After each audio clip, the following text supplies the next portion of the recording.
And you know, normally Tank starts slow, comes on. Yeah. Roach said, I'm here to stay. Yeah.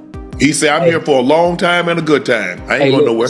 But here's the thing. If you started earlier, you're still dealing with a physically talented. Gervonta Davis is mentally weak, but he's physically talented. Y'all go ahead and do that. Let me fight Lamont. I like that. Y'all don't rematch just yet. Shannon Sharpe blasted Gervonta Davis after reports claimed that he would be backing away from a rematch with Lamont Roach. Instead, Davis is supposedly seeking a bout with Vasyl Lomachenko. Sharpe asked if Davis is genuinely interested in the rematch or if he's just searching for a simpler solution, provoking discussion among boxing enthusiasts. If I'm not mistaken, Lamont, I think I read something that he reached out to Lomachenko's side and see if they were interested. Did you read that also? Did you see that? But you can't believe everything you see. He and Davis thinks that he and Lamont Roach would have the most thrilling fight in the lightweight division. He respects ex-Roach for taking on the hardest puncher in the division, Gervonta Davis, and he is sure that they would put on a fantastic show if they faced me. Davis stated, "I'm not going anywhere. We're going to fight." He maintains that he has no fears and views the fight as a significant opportunity. While others focus on bigger matchups, he adds, "Shakur and Tank, you go ahead and fight. Let me fight Lamont. No rematches yet." Thank God Lamont Roach made a name for 135 division because we needed somebody. Okay. Let's be real. So now we got a new person. Thank God. So now we got Lamont Roach. If I have it my way, Shakur and Tank, y'all go ahead and fight. Y'all go ahead and do that. Y'all go ahead and do that. Let me fight Lamont. I like that. Y'all don't rematch just yet. Cause y'all still gonna have to rematch. Y'all still can rematch. Yeah. However You don't it have go to do it right between me, away. Lamont, and Shakur and Tank. Yeah. However it go, y'all still can rematch. Gervonta. Tank is acknowledged by Keen Davis. Even though Davis wasn't quite focused during his first bout with Lamont Roach, he still acknowledges that Roach is a fantastic lightweight fighter and feels that his performance shows he belongs at the top and is deserving of major bouts like... I just think Lamont was just better than what everybody was expecting him to be. You know what I'm saying? Like, Lamont can really fight. You know what I'm saying? And I've been saying that. But I also been saying that I thought Tank was going to knock him out. You know what I'm saying? So he proved me wrong that, like I said, he better than what we made him out to be. You know what I'm saying? But I don't think, like, Tank got exposed or nothing like that. I feel like Tank overall, like the bigger picture, he just wasn't focused for real. He, you know, doing a lot of arguing in the ring and just a lot of stuff that wasn't like, he wasn't just focused. He wasn't all the way locked in the ring.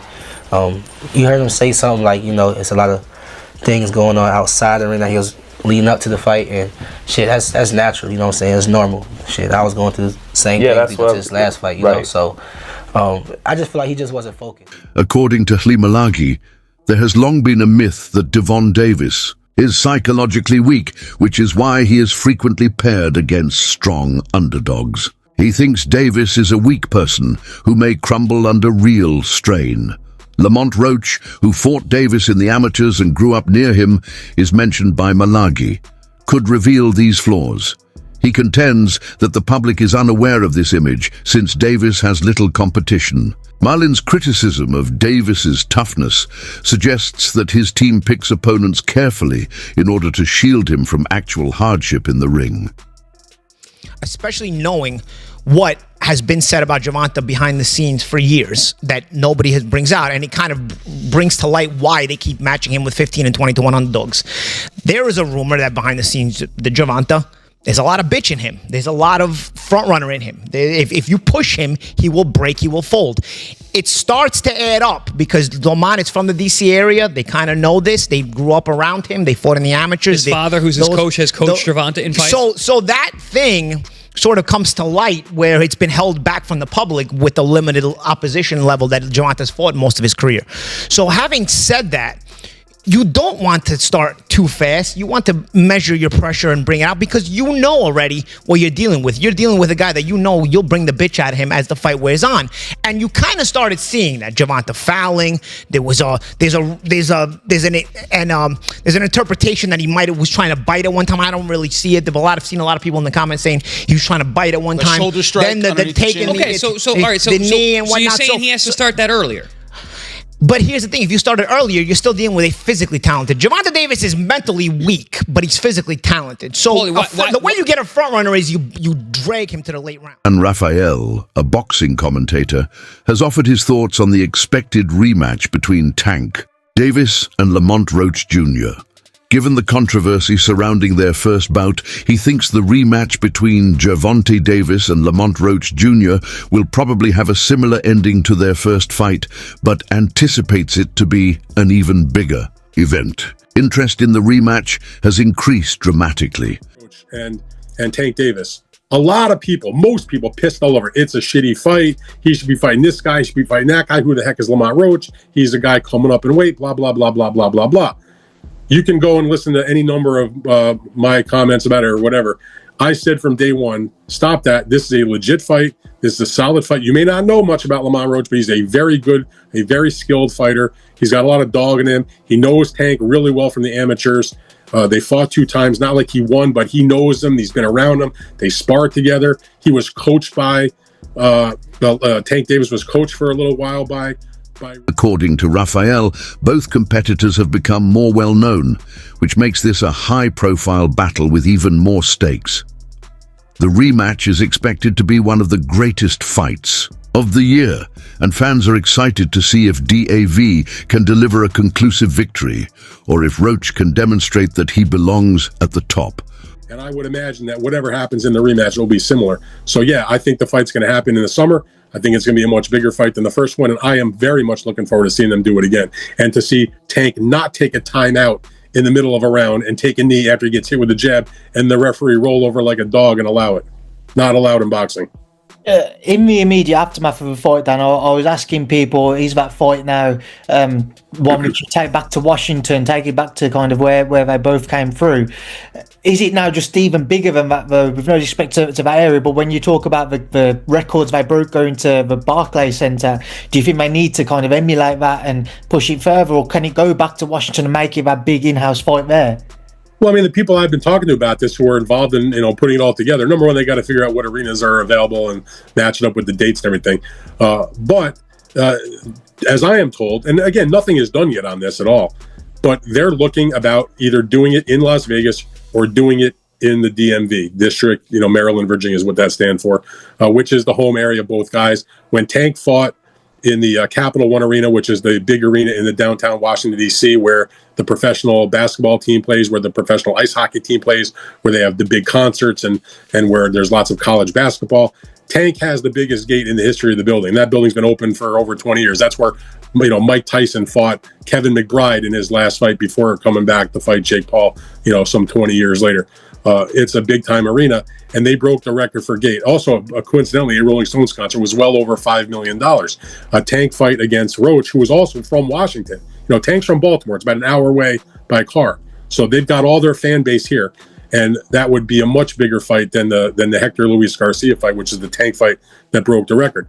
Now, Roach, he had his only title defense at 130, did it in Washington, in a small arena, but they did a good crowd there. He's got his own fan base here. He's got some element of popularity, and I guarantee you, and I live in the area, so I'm pretty well versed in the, in the DC, Baltimore sort of boxing scene. The adult conjectured during a recent conversation on the boxing commentator program that Gervonta Davis would utilize sophisticated counterpunching methods similar to Shane Mosley's. This tactical change may be crucial to Davis's strategy for the rematch with Roach and change the course of the bout. How do you counter a counter puncher? You punch the counter open. You want to know who was great at doing that? Shane Mosley. Bam, bam, bam, bam, bam, then boom. He was great at that. He was doing it with Floyd. Bam, boom, boom, boom, bam. Not just wait and then hit you. Not just jab and then hit you. No, bam, bam, bam. Bam, punch him open. I've seen Roy Jones do it. Tank up his activity, boom, boom, boom, boom, boom, boom, boom, and then force Lamont to counter, get bam.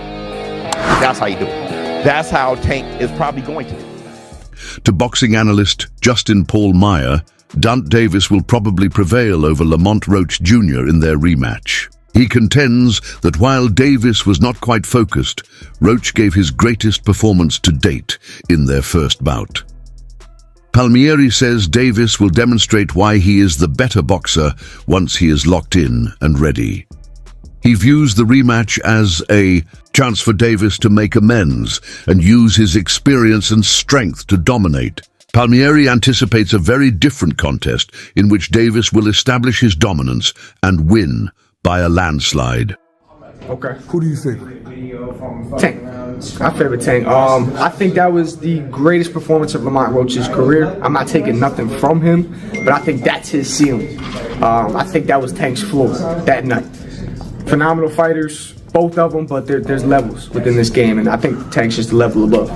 They look cool, but What differences do you think Tank, like what is he going to do different in your mind? You said that's Tank's floor. He's not going to sleep on him. He's not going to sleep on him. I don't think we had a locked-in Tank.